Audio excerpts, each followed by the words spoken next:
Hey everyone, this is Melissa, and I'm the talkative introvert.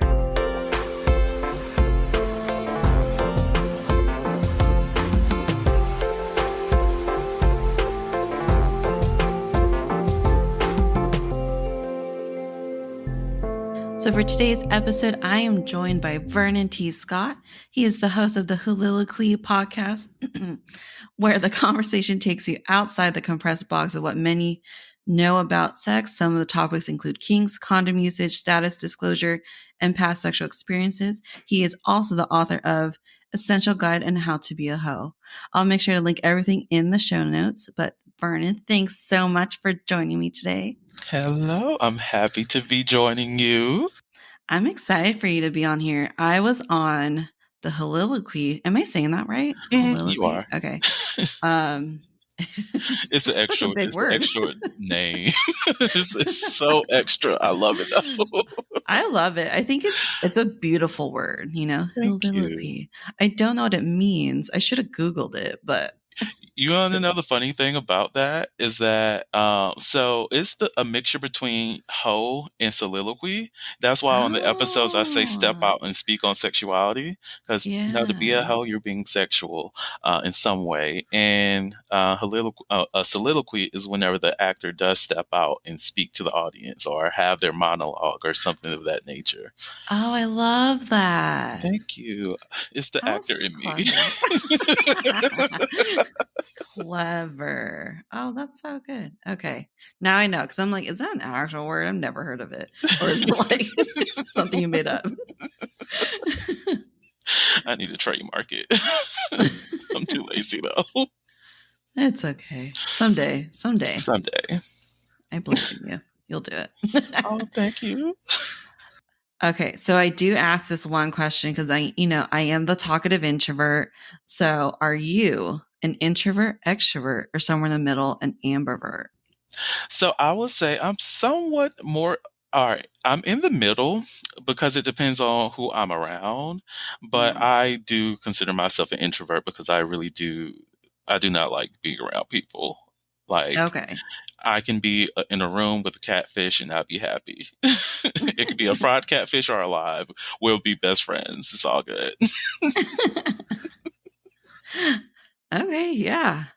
I'm surprised how many introverts there are. Like I get a lot of people message me or like, people who go on the podcast, and a lot of them do say they're introverts, but they've just got like this big energy, sometimes. But I think it's because it's like a one-on-one conversation. You know what I mean? I get that. I think a lot of people have to fake extroversion because it's the common practice within society is that you need to be out there with people. Like I remember all the articles that says, oh, how to make an introvert become an extrovert, or how to connect with more people, how to be in these social interactions with other people for introverts. And I'm like, but I just don't want to be around these people. I don't want to learn this. Can I just be at home? Can I be at peace, please? Yeah, I know. It's crazy. I don't know. I mean, that's what my whole podcast is about. It's like, no, stop telling me to be something different. I was talking to someone about, what were we talking about? Oh, like I was on somebody's podcast recently, and he specifically wanted me to be on his podcast because he's like an extrovert, and I'm extremely introverted, and he just wanted to talk to an introvert. And we were talking, and it was interesting because I love talking about introverts. And he's like, you don't seem like an introvert at all. Like you just have this energy and you talk a lot. And I'm like, yeah, but I also would probably never hang out with you. And if you met me in person, I would never come up to you or start a conversation with you. So it's just different. Do you ever get drained by having conversation with extroverts? Yes. I think it's I guess the extroverts that I'm around, they're very loud and they talk really fast. And because they're talking out loud, you don't know where they're getting at until the end of their conversation or their sentence. So yes. Exactly. Like I do have a few extrovert friends, and I just every time after I hang out with them, I'm just like, I'm going to retreat for like the next week. I do not exist. I love you. Don't think I love you less because I'm not trying to go out with you all on a weekly basis, but I need myself time. You're doing way too much right now. Yeah. Oh my God. Yeah. Luckily, my extroverted friends are, I don't have a whole lot of them, but they get it. They get that I probably will hang out with them and then maybe not see them for a couple months. Something like that. It's still love. It's still love. Yeah.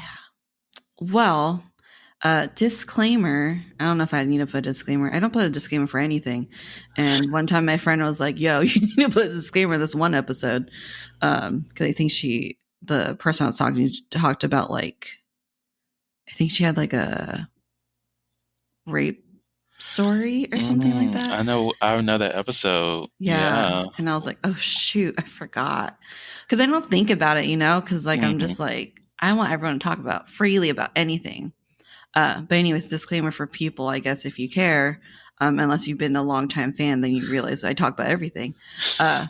We are going to talk about sex, and we're going to talk about sex positivity and all that fun sexual talk. So if you don't like that, I have like a ton of other episodes you can listen to. It's not about that. Right. There's a bunch of content. A lot of content. Yeah. Choose an episode. Oh man, they're not all great, but there's some good ones in there. Anyways, so the wow, I said it earlier. You really did. Heauxliloquy. Heauxliloquy. Wow, I don't know what happened there. Brain fart. And your book. So I wanted to ask you, because it's kind of your whole thing, your podcast and your book, it's all surrounding sex positivity, and spreading the word and all that stuff. And so for you personally, why did you think that was your calling? Or like, why did you surround your brand, I guess, on that spreading sex positivity? I would say a lot of it is because sex is the one thing people truly do not want to talk about. Like you can be in spaces where, the thing that we're taught not to, communicate with other people about is related to, I think it was money, religion, and politics.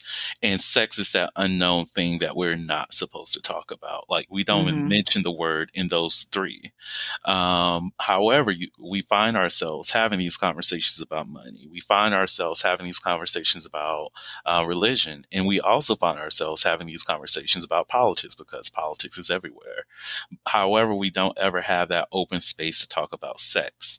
And that is the reason why I wanted to be a part of that space of having these conversations, because it is normal to have those conversations. Like we expect young people as well as adults to be able to have conversations about their wants and needs, what they want in a relationship, what they don't want in a relationship, how to say no, how to say yes, all these things, but we don't have that conversation. Like we cannot have that expectation that we are able to have those conversations if we're not taught to have those conversations, and those conversations aren't normal. So a part of what I want to do is make that normal so that there's a lot less people who are hurt because they're not having these conversations with their partners, their friends, or anything like that. Just showing that sex is just as normal as any other thing. Okay. That's amazing. I love that. I've been on your podcast and I love your podcast, and I just listened to it this morning. I was like prepping myself. I think that's great because it's kind of weird how taboo it is. Like, I don't understand. Well, I mean, I guess there's like the religious background and but not a lot of people are religious and they still don't talk about it, Right? So like, where is that coming from? I'm like, I mean, so for you, like growing up, was it an open conversation? Did your parents teach you about the birds and the bees? Like, how was that? Not at all. I wish they would have, truthfully. I remember the first time I was truly introduced to the concept of people have sex was from one of my mom's boyfriends, and he showed a porn. It's like, this is what happens with adults. And that kind of traumatized me, to be honest, because I was not ready to see what I saw, the juices and all this other stuff. I'm like, whoa, you do not show this to children. Like, looking back at it, like thinking back to it, you do not show that to children. And on top of that, as I got older, having to hear these conversations about what people do in the bedroom, hearing the word sex often, or even what constitute as like being a hoe, or like women who have too much sex, men who have too much sex, what is good, what is bad, what makes you look good and what makes other people look bad. It was just a lot of mixed messages that I just needed clarity on. And so like over the years, I just was questioning, what is this thing? Why does it keep coming back up? Why aren't we really like, why am I not really learning what this is? And then lo and behold, middle school, and it's just like, okay, we're having this conversation about sex. I finally get to know what this thing is.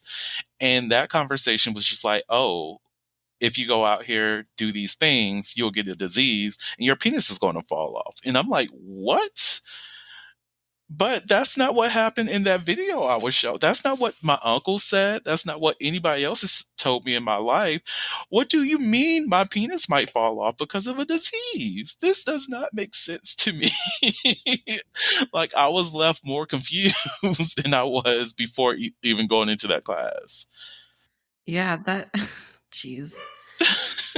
The only thing I really truly remember from sex ed is my teacher. Oh, I think we talked about this on your podcast, but he just gave an envelope of all like the what the genitalia looks like when it has like some type of disease, and then he just like passed it around to everybody. And he's like, "Here, look at this.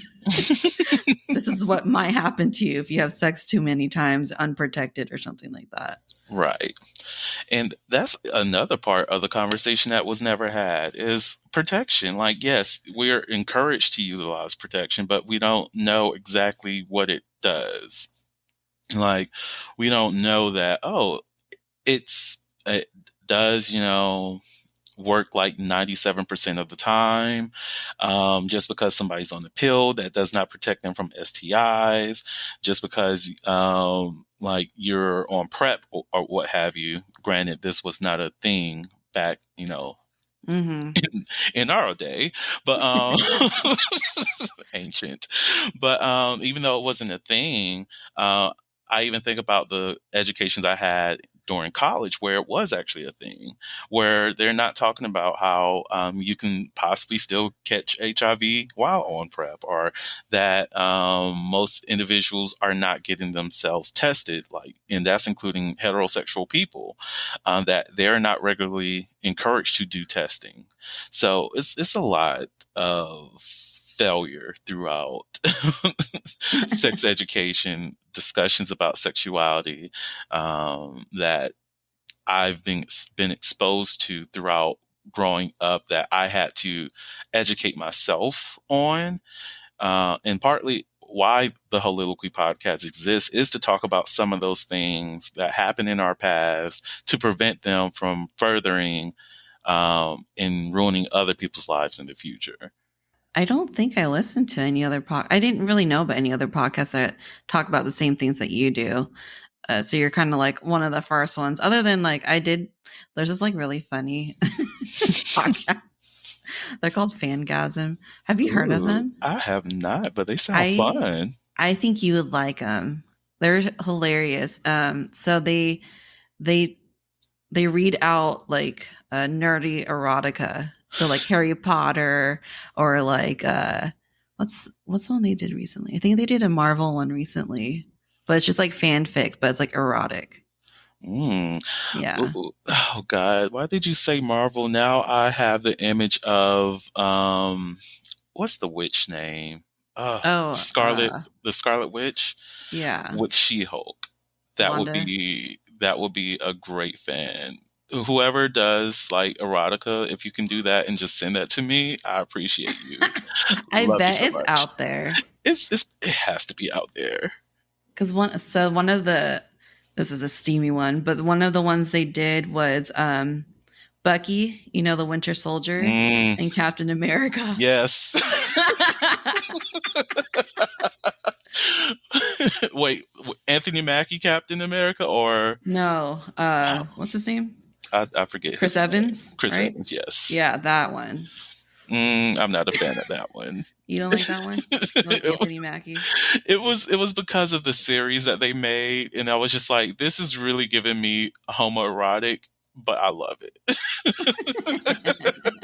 I was like, behind the scenes, they're definitely fucking. I'm okay with it. Like, can we just make this a thing?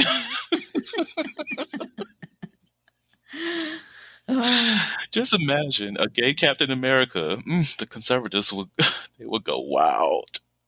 Oh yeah. I can't even fathom. All right. Oh jeez. But anyways, check that podcast out if you like nerdy things and erotic fan fiction. They got it for everyone. I will be there today. Okay. While you're on vacation. Exactly. There you go. Okay. Well, anyways. So I did read parts of your book. I'm not good at finishing books. I have like 3 books going on right now, and I've only read like the first part, and I keep switching. I don't know if I've got like ADHD or something. I keep telling people, like, I'm pretty sure I low-key have ADHD. You may. Yeah. Join the club, girl. Finish. It's fun over here. It's not really. It's confusing. Yeah. It's, oh man. Anyway, but I did get through at least the history of the word hoe. And I thought that was super interesting. And I thought it'd be kind of cool to share that on this podcast if you don't mind. Oh, I would love to. Okay. So, pretty much we all understand like the word harlot, whore, all of these derogatory words that are geared towards women. And historically, whore was always utilized to signify a woman that is a prostitute or a woman of a low moral standard or whatever the case is always focused on the woman side of things.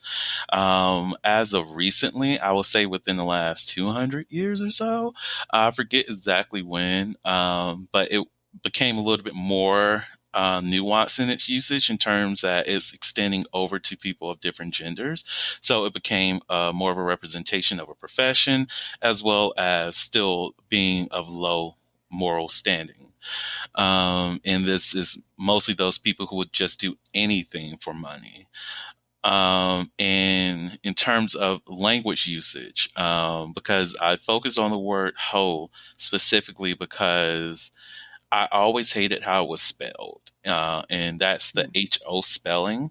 And when I was looking into why it's spelled that way, I came across that, HO ho is slang within African American English vernacular. And the root reasoning behind that is that it was perceived that Black people are unable to utilize R. Like we cannot say R, aura for those people in the South. Y'all know who you are. Or we like, let's say if we were going to be, what's a good word that ends with R? Whatever. I can't think of it. Oh, like store. Instead of saying store with like that R sound, we'll say the stow, which, yeah, that's a dialect thing. Some people may do that, but that's nothing significant towards like we're unable to pronounce the R word. So essentially what happened is because of that belief that we're unable to pronounce the R word, R sound, they just took off the R, the Mhm. E, the W, as though we can't spell either. So that pissed me off. And then on top of that, the way that we utilize this word within our culture is that it has a significance in terms of being used as a verb, as a noun. I use it as an adjective within the book to show people that it's possible to do that. Like you can be whole-like. Um, but like with the rules of our language, we have conjugations, and because we have conjugations, there's certain things that's allowed and that's not allowed. And with the HO spelling, it's not allowed to have ing. It's not allowed to have different tenses to it, like any other word that's spelled like HOE or TOE or anything else that ends with E. Like even hero has different ways that you have to conjugate it to. Mhm. So in order to make everything fit those same standards, because I think of AAVE not as a lesser language, but just a duality of the typical American English. Mhm. We have the same ways in which we use our grammar. We also have different emphasis on how we utilize grammar too within the culture. So that essentially brought me to a place where, okay, HOE, that's how we're going to spell it. You can hoe, you can be hoeing, you hold, you can just be a hoe straight up. Um, Again, you can be whole-like, or however you want to conjugate or use that word in whatever grammar structure you want. At least with that spelling, it still has that same justice and that same right of usage, regardless of if it's AAVE or the English, general American English language. But yeah, Okay. that's part of the reason behind what I did, and as well as the history of that word. Okay. Yeah, I read that because I don't know. I don't think most people know the history of the word, and like I don't use it as like a derogatory term. Hmm. Like when I talk, say that word with my friends. Like for example, recently someone just broke up with their partner, and I was like, "So you gonna date or so you gonna be single for a while? Or you gonna hoe around?" But like as Hmm. like a positive thing. Like I'm not gonna judge them for it because I'm just like genuinely curious. Like, do you want to find a new relationship? Or are you just gonna sleep around for a while and then figure it out later? you Right. know. And my recommendation: go ahead and hoe around, but don't listen to me, friend. Don't listen to me. Do what you want to do. So, would you consider yourself a hoe? Oh yes, I'm a top notch hoe. Okay. Let's be real. Let me stop. Top shelf. Exactly. But for because I set up a different definition for the word hoe, to be Okay. inclusive as well as sex positive. And I don't have my book with me. I do. It's in the car. But anyways, It's okay. I'm not I'm not running out there. But essentially, what a hoe is any individual, regardless of their gendered expression, who exercise the full extent of their sexuality as well as have ownership of their sexuality. So that means, regardless of what any person try to say, if they want to call you a whore, if they want to call you this or anything outside your name, that's not their definition of you is not a representation of who you really are. And you have ownership of the things that you do, the behaviors that you express with other people, who you engage with, is all perfectly fine because you are comfortable with yourself. And that other person, whatever insecurities that they may have, whatever exists with them, that's for them to deal with. So Hmm. continue to be you, be happy, be free, and be a hoe. So Beautiful. Beautiful. thank you. Yeah. So what made you like want to write this book specifically like on that topic?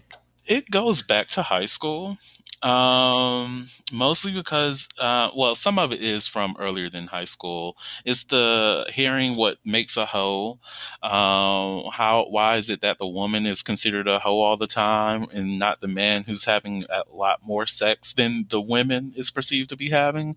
Like, what is the definition of a hoe? Mm. So I would ask people on a regular basis, what does that mean? What do they define a hoe as being? Is there a body count related to it? Is there a history that makes somebody a hoe? Like, what is it? So from asking those questions and gaining that insight, I'm just like, this stuff is just arbitrary and does not make any sense. Like, there's no way that having a certain body count is a thing that makes you a hoe. There's no such thing as someone having like a loose pussy. That makes them a hoe. There's Hmm. nothing that is about, oh, because this person had a train ran on them, now they're a hoe. Like it's all arbitrary things Yeah. that I felt as though it's just rooted in insecurity. So yeah, that's the thing that really made me want to write the book, as well as figure out who I am within that space of knowing that okay, people think this is what makes a person a hoe, but then again, I don't feel as though with me doing this, I'm viewed as being less than because I'm proud of what I'm doing. I'm happy at what I'm doing. As long as I'm consensually engaging with other people in these sexual activities, why should I feel ashamed about it? So I wanted to create a book or a space for these people who are dealing with those challenges of self-identification or having that ownership or having security within themselves to be comfortable in their sexuality, to know that however you express yourself, it's okay. If there's something that you have to deal with, be it trauma or just insecurities, it's okay. We all have something of that nature that we're dealing with. Process through that, work through that, figure out who you are, and get to a point where whatever actions you're doing, you're proud of it, that you're happy of it. You don't have to justify your behaviors with any other person, because the one thing I will always tell people, if they're not in your bedroom, their opinion does not matter. And even at that, you don't have to invite them in. Like, Right. don't worry about what's going on in my bedroom when you don't have an invitation. Yeah, that's a good point. Yeah. I think people are just so quick to like talk shit about people, you know? Hmm. And especially if they're insecure themselves and they see this person just living their best life, you know, having a great sexual life. Uh, they're just like, oh, well, they just want to rain on their parade. And it's like, well, she's just a hoe, she's just a whore. Hmm. But, they're probably just jealous that she's living her best life. Exactly. It's like, just step your game up. Like, that's Yeah. all you got to do. I don't, whatever your genitalia is, step that game up. That means step your pussy game up, step your ass game up, step your mouth game up, step your dick game up. I don't care. Something needs to be stepped up. Get out of your insecurities and be happy. Be happy. Like, even last month, someone had the audacity to call me a hoe and thought I was going to be offended. And I was like, "Thank you. I wrote the book on it." Here you Had go.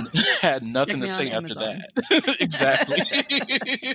Had absolutely nothing to say after that. I'm like, did you think that you calling me a hoe was going to what? Do what for you?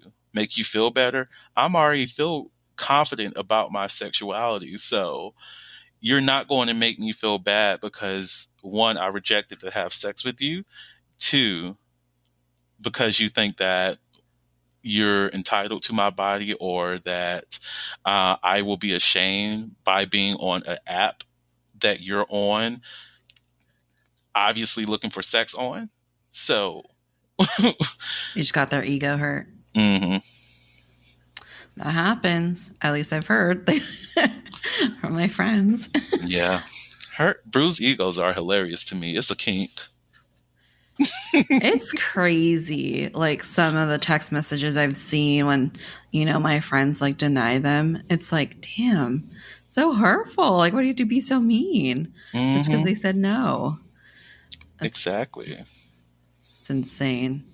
So, since you started the podcast and wrote the book and all this stuff, like, I don't know how many interactions you get from people, but do you get like a lot of hate from people, like in comments or messages or anything? Surprisingly, I've only had one hateful message. It was an Amazon review, and it was Oh, I actually had to get that one removed, not because I felt some type of way about it, because I'm okay. If you don't like it, you don't like it. That's yeah. fine. Like the book has like a 1 star on there, and I'm like, okay, they didn't like it. That's great. But the comment itself just told me that this person didn't even read the book. They were just like, Oh, a hoe is this, blah, blah, blah, blah, blah. How dare you have this with gardening tools? And I was like, what the fuck do you mean? This is not even listed it's under a book. And it's not yeah. even dealing with gardening. Like in all the subject area that you can find this book on, gardening doesn't even come up. Who are you? In Oh terms my of yeah, God. people are weird. In terms of the podcast, I've gotten some negative feedback on like YouTube from like the short Oh. clips, which is very interesting Mm-hmm. because in the clips that I put out there, this is the same little advertisements that I put on social media. Um, it will get a dislike and rarely get a comment, and most of it is conversations about how to engage in a more positive way with your partners. And it confuses me that those snippets are the things that get the dislike rather than the ones that might trigger somebody. It's like, oh, hey, here's how you have a healthy relationship. Mm-hmm. Dislike, dislike, dislike. What? I wonder if it's people who are like in relationships and they're having issues and Mm, they're like, oh, I don't like being told, how I'm doing this wrong. You know what I mean? Like maybe they're just insecure in their relationship and that hit them too hard. So they're disliking it. I don't know. that's a good point. I didn't even think about that, but that makes sense. That makes sense. Now, I will say there was this one person. He went all out with the full comment about essentially how he engaged with people on his platform, well, with his partners, his sexual Mm-hmm. partners. And the clip was from an episode from a while back, where I think it was a month or two ago, and I just recently saw this comment, and I felt bad that I didn't respond to it sooner. But his response, well, the clip was talking about a video that I saw on Instagram. And it was a sexpert who was talking about how language impacts how people experience sex, and how there's this push that, oh, you need to pound the pussy, pound, pound, pound. And, the Mm. violent Yeah. language that's associated with sexual expression.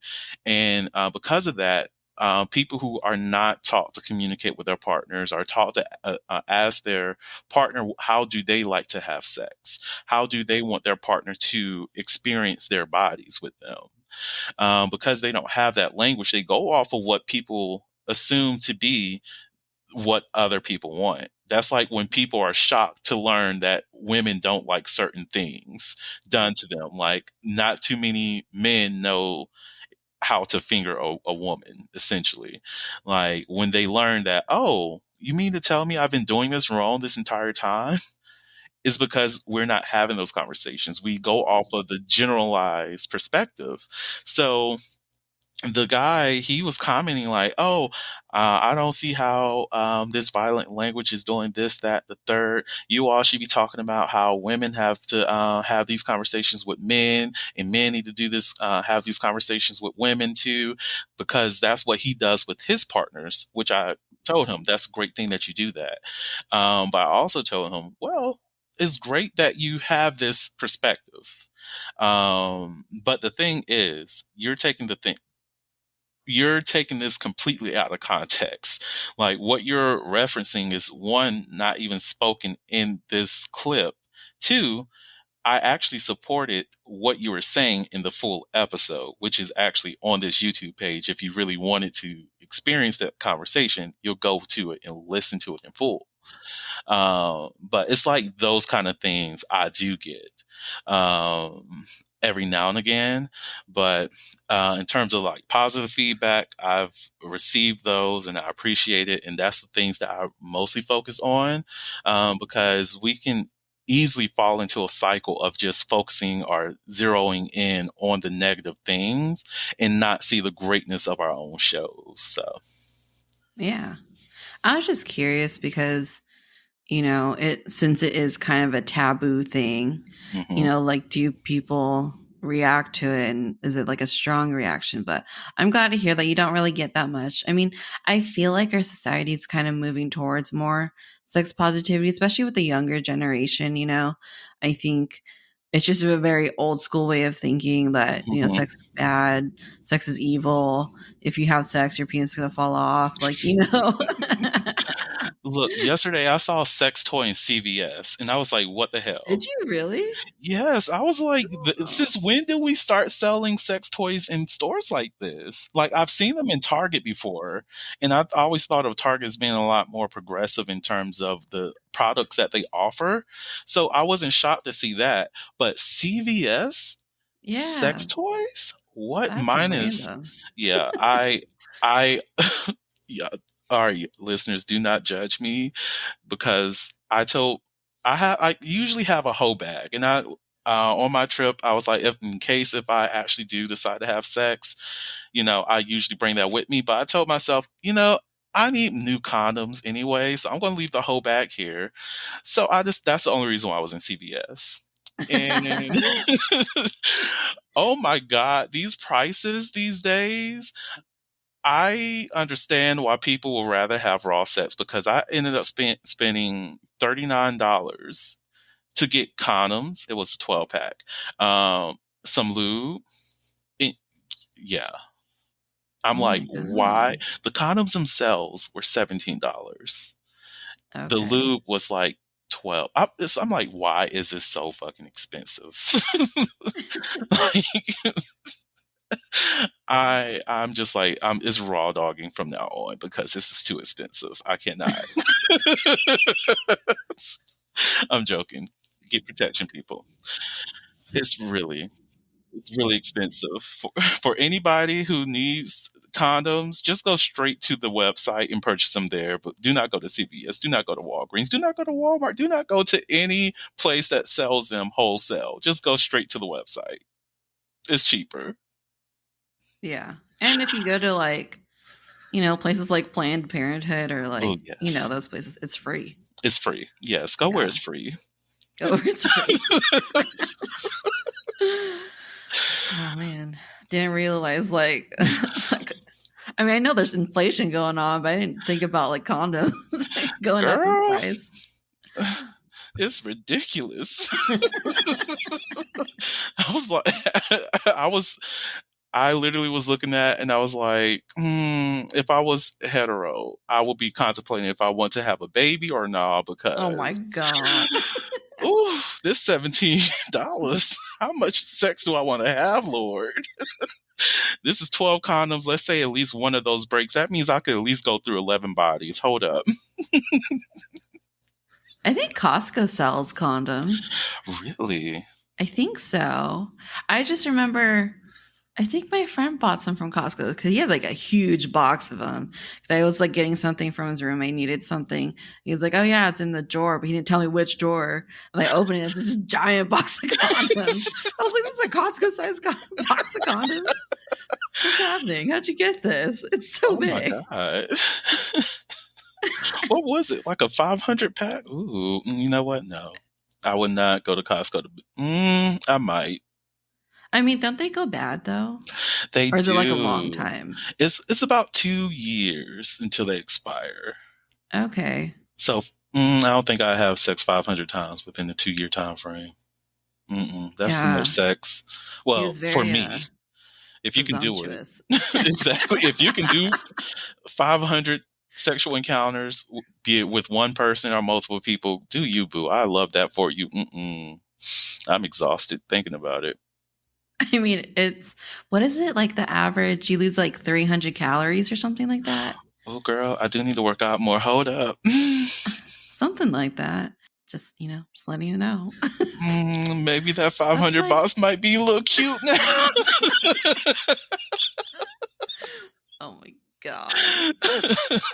It's like, what's that? 300 calories? That's like a McChicken. Mm-mm. Or like a That's true. McDouble. So there you go. How many? Ooh, 300 times 500. How many calories is that for a year? Oh, Ooh, that's a that's lot. 150,000 calories. Okay. There you go. Weight loss. Dieting plus sex. Yeah. That's the move, y'all. It's the move of the future. Get you some condoms for $17.99 times whatever to get 500. There you go. Great advice. Oh, God. Okay, but I am curious. Do you mind sharing what's in your hoe bag? Oh, yes, I would love to share. Okay, so I always have condoms in there. I Of course. prefer Skins. It's non-latex brand. The only Okay. reason why I shop non-latex because I've come across a lot of people in the past who would try to make that excuse that they're allergic to latex. So I'm just like, guess what? I got Got you. you covered. They also have a bearskin version too. So for those people who have issues with the barrier protection because the condoms can be thick. Also, do not use magnums, people. Magnums are trash. They're the thickest condoms out there. I'm sorry. I probably shouldn't be bashing them on your platform, but I bash them wherever I can. Okay. No to magnums. But Skin is a great condom brand that I use. Also, B condoms. I use those Trojans. So that's the condoms that I have in my whole bag. I usually keep some lube in there. And for people who don't know, there are different lubes. You have those that are silicone based, which is great. Most definitely for those people who enjoy unprotected sex. It does have a rougher feel, more than a slick feeling to them, like you'll find with the water-based lube. But silicone-based is not the best when it comes to condoms. So be mindful of that. But water-based is great, most definitely for condom usage. Anal lubes are out there. Flavor lube, I do keep that in my whole bag because you never know who you want to spice it up for. I keep some good smells in there, some nice little roll-ons. What else? I keep wipes in there, deodorant, and I think that's it. Yeah. Oh, toothpaste and toothbrush. I used to keep like a change of clothing in my whole bag, but I just start keeping that in my car because you never know when you might need another outfit. So,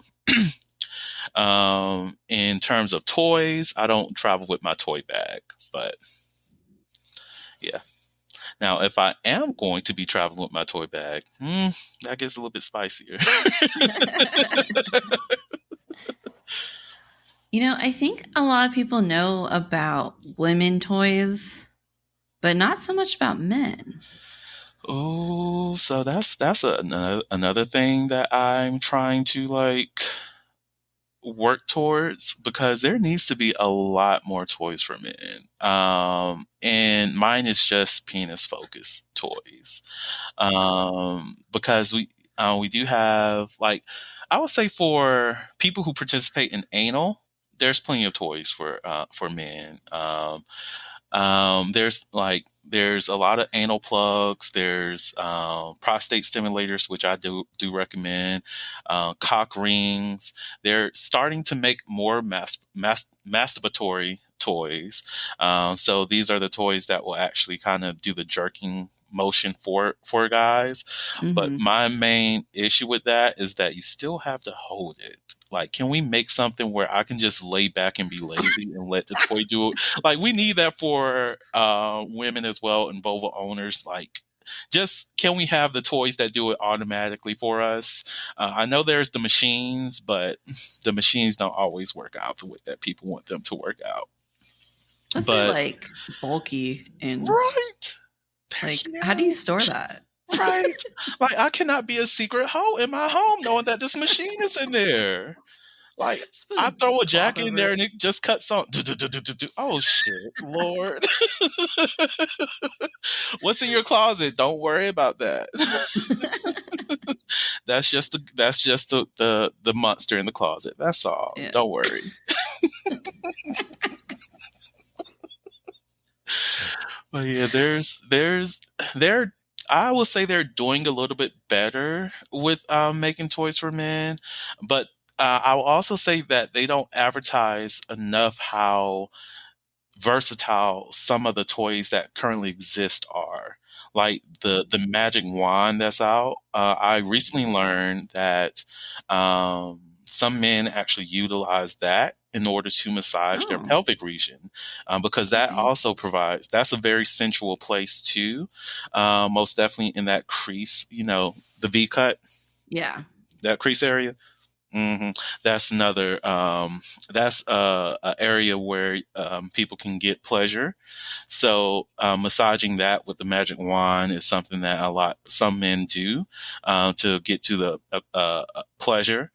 There's not enough emphasis on how men do enjoy. Like, there's subsets of men who enjoy nipple play just as much as women or other gendered people out here, that we don't focus on highlighting men's nipples in some plays, but we can happily and see that kind of content for women's bodies. So I think there's a lot of a shift in messaging that needs to happen to show how versatile toys can be for all genders rather than just vulva owners and women. Yeah. I feel like I think that's mostly due to like women being a little more open about sex. Like I was explaining to my husband about how my friends and I talk about sex and how we're very open about it. Like I know about all their sexcapades and they're pretty detailed, like but he, even though like, men have their locker room talk and they have like they talk about women, whatever, but it's not to the same way that women do typically. Mm-hmm. And I think that could be part of it. And also just like men are still not taught that it's okay to be more sexually expressive and discover these different, things that they like, different fetishes, because a good example, like I was literally just talking to my friends about this yesterday, how, what is it? Like how a lot of men, I guess, that they've slept with, they don't like the idea of the women using a vibrator because then they feel like, oh, they're not good enough. Like they have to, add the toy in. And it's like, well, no, like a very small percentage of women can actually get an orgasm through penetration alone. Mm-hmm. Like really small. You probably haven't met one. Like, so we need something else, and if you're not gonna like do anything with it, then we gotta use a toy or something, you know what I mean? Exactly. And that's a conversation that needs to happen a lot more to understand that it is perfectly fine for your partner to utilize vibrators. It's nothing against you. It's not saying that, because there's a lot of shame that exists in spaces with men when it does come around sex, because we're taught that we have to be at the peak of our game, that if we're not providing that pleasure for our partners, then we're not doing it right. And even with myself, with having sex with other men, I have to tell them that it's okay. Like, if you cannot get up, I know it's nothing towards me, because trust me, I know it's not me, but if there's any issues with that, it's more so you're putting a lot of pressure on yourself, that you need to relax some. Just let your body do whatever it needs to do naturally. Like, because of that expectation to be the pleasure provider. A lot of men do feel threatened because there's another source of pleasure for their woman in the bedroom, rather than seeing Mhm. it as an actual ally within the bedroom that they can utilize. Because, yeah, she may have this toy, but you can learn to use that toy on her. You can ask her for the tips and tricks that get her off. That way, you can utilize that toy. You can use it for foreplay to, warm your partner up, and then you can get into the positions where you need, get your arousal going. And let's say if there's not the mutual scene where everybody comes together, then you can get right back into it and please your partner until she orgasms. Like, there's a lot of things that we as men can do to ensure that, one, we're not stressing ourselves out as pleasure providers. I put that in quotes. But as pleasure providers, we can essentially um, relieve a lot of the self doubt, the anxiety, the fear of not pleasing, just by relaxing some, just by understanding that I'm here to assist. I'm here to pleasure myself as well as my partner. I'm here to just enjoy the fun of this moment. If there's a mishap, laugh. Like, sex can be funny. Like, if you think about it, Yeah. there's a lot of funny things that happen during sex. Yeah. Like, oh my God, they just slapped my ass. Giggle, giggle. Like, what? Have you ever experienced an offbeat ass slap, people? I know it sounds weird, but think about it. You're having sex with your partner, and next thing you know, based off of the rhythm that they're providing, you get a random slap on your ass, and you're just like, well, that seemed a little bit off, but okay, I'm still enjoying it. Like, this is funny things. Like, you're engaging in sex and something random falls in the background. And you're just like, I know that's that ghost. Why is the ghost watching us have sex, Lord? Oh my god. Like, random things like sex should not be as stressful as we make it. Yeah, definitely. Like, I do feel bad. There's so much shame around it, like for the men, Hmm. and it's not fun. And then they have to like think about it, and they have to make sure they're great at it. And then if they're not, like, because we always hear in TV shows, like if he couldn't get it up, and then like the girls tell their friends, and then the guys find out, and then they're like making fun of him, ridiculing him, and it's like messed up. It's sad. It's so messed up. And like, I know plenty of men who have this fear. I've had this fear at one point, is being that friend, being that man that's being talked about in the group chat for the negative Mm. reasons. That, oh my God, girl, I just had sex with Jim and that dick was whack as fuck. And then now you're the joke of the friend group. And now, Yeah. being Jim, you walk around the friends and they're just like, oh, hey, Jim, little Jim. Why am I called little Jim? We got problems here? Like, who are you? How you know my name? So, what you telling me is I was in the group chat? Okay. So, like, it's fear. It's a legitimate fear that a lot of guys do have, because to us it just means that we did not perform. We did not Yeah. meet the expectation, and again, that lack of performance is another thing to feel ashamed about. Granted, I will always say, don't feel ashamed. If it didn't work out, it just didn't work out, and that Hmm. is okay. Not every sexual experience is going to be top tier. Yeah. Yeah. Because it's like, it depends on the dynamic and the chemistry too. Like, it Mhm. just wasn't meant to be, But yeah, men, don't look into like girls' group chats. just saying, save yourself. You're gonna need a therapist afterwards. Exactly. And do not mention Jim by name. Use emojis just so Jim would Yeah. know by the end of the day that, well, at least in the security of your relationship, because you do not want to be married to Jim and all your homegirls know. Well, you remember when Jim wasn't really putting it down?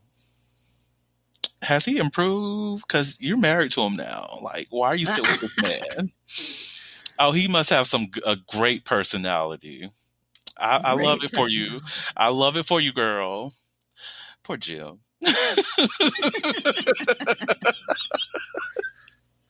Do you have code names for people? Like we have code names. We don't use their real names. We have code names for people.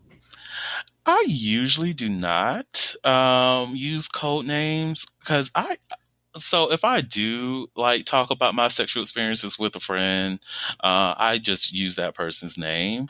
Mostly because like I already know that friend is not going to say anything to anybody.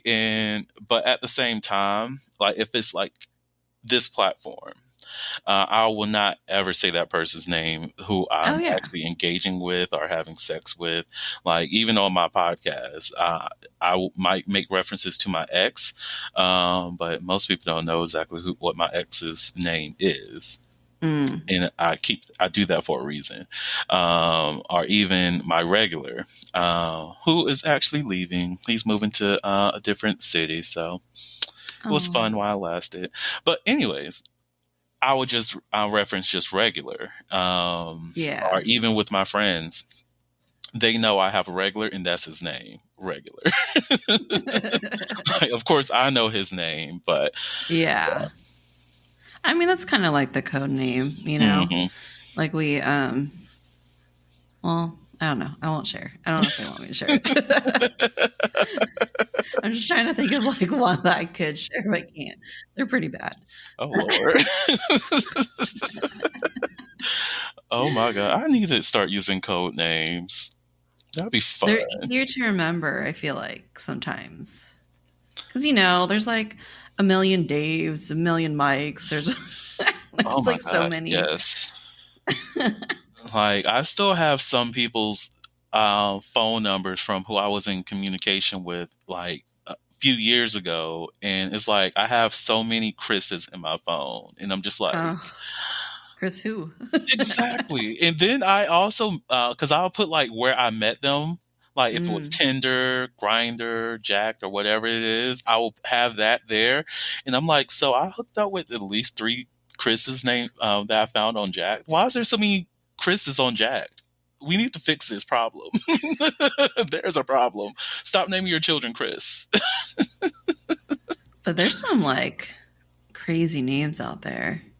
Yes. I'm trying to think of one. There's like, well, I mean, like obviously the celebrities. Isn't there someone named Apple? Mm-hmm. That's Apple? I feel like whose child is that?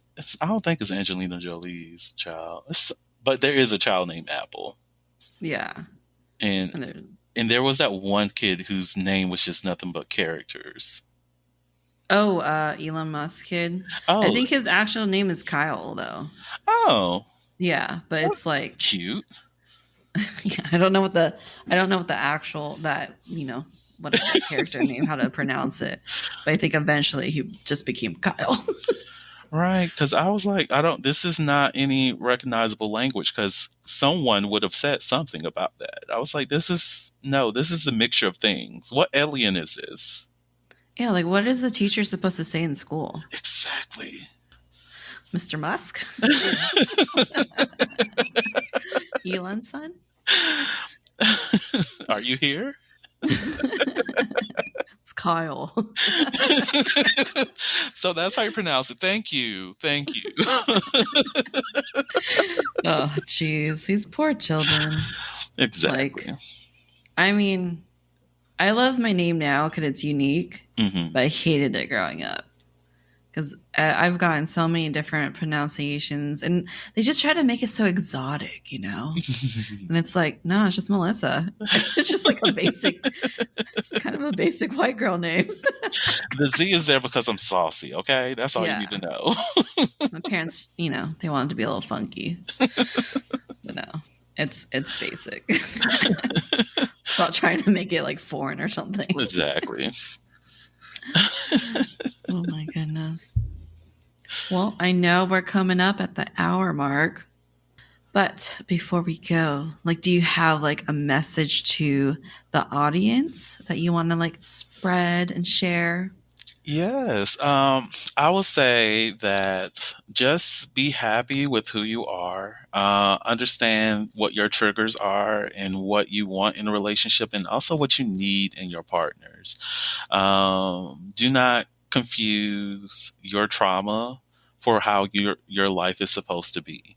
We are able to co-create and create our own destinies, create our own lives, and whatever it is that we want to find happiness in, figure what that is, find your map, and just guide yourself to your happiness. In terms of the sexual side, just understand that however you express your sexuality, as long as there's consent there, you are expressing yourself in a valid way. Love yourself, love your actions, and have ownership of what you do and what you do to others. And that's pretty much it. Awesome. Thank you for that message. And lastly, where can everyone find you, and where can they find the book?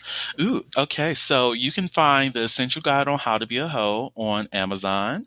It is available through print. I do recommend getting the print version because you get a bonus little thing in there. And it's also available through Kindle. I believe it's also on Barnes & Noble's website too. Oh, But nice. definitely go out and get that. In terms of the podcast, you can find me on all major podcasting apps. That's including Apple Podcasts, Spotify, Google Podcasts. I think Stitcher. I'm on a lot. So just search me. You'll find me. You can also look up Slater's Playhouse. That is where most of my work is, which includes a recent journal that I released, which is called the Sexual Exploration Journal, which is a journal that connects people's creativity side with their introspection side, as well as I forgot the other part. But essentially, you get to write, create, and learn more about yourself throughout this process. But yeah, that's pretty much where you can find me. Of course, YouTube, but we don't count YouTube. YouTube is just there. But yeah, on Twitter, you can find me at Your Fave Host. Host spelled, well, it's a weird spelling. So it's URFAVHEAUXST.